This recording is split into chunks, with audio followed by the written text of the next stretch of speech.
So this is a John Deere M that we're rewiring for the customer. The generator didn't work. It's one of these short frame 3-brush generators. And we've got that working, got the amperage adjusted. But the focus today is on this part right here. So these John Deere M's, 40s, 420s, MTs, all this series of 2-cylinder tractors have this generator style short frame. You can see this bolt slides through and then the fitting comes onto here. What's critical about this, we've had a lot of these customers come in with this ear broke off. And these frames are getting very hard to get.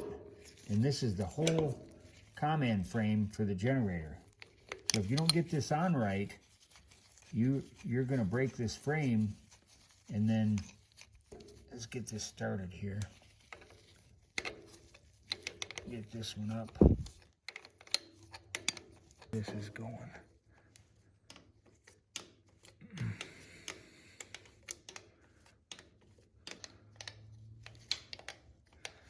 If you notice on the front part of this nut, there's not even room to get a socket.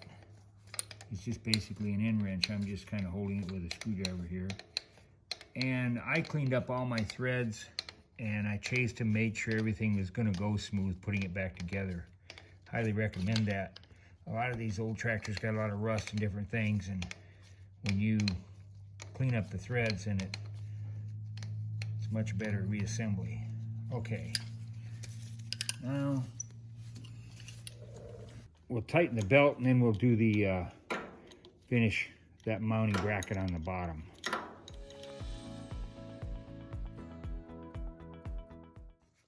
Okay, we got the front part of our generator tight.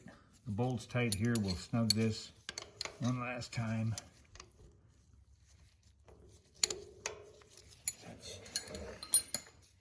Get our screwdriver in there to hold that.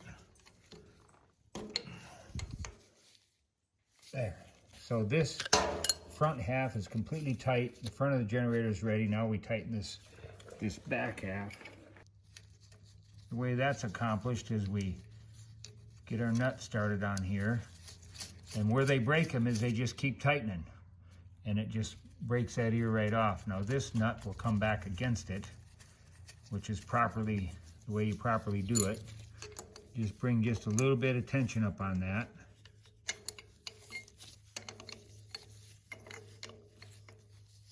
Just snug it and hold that, and then it's all set. Very easy.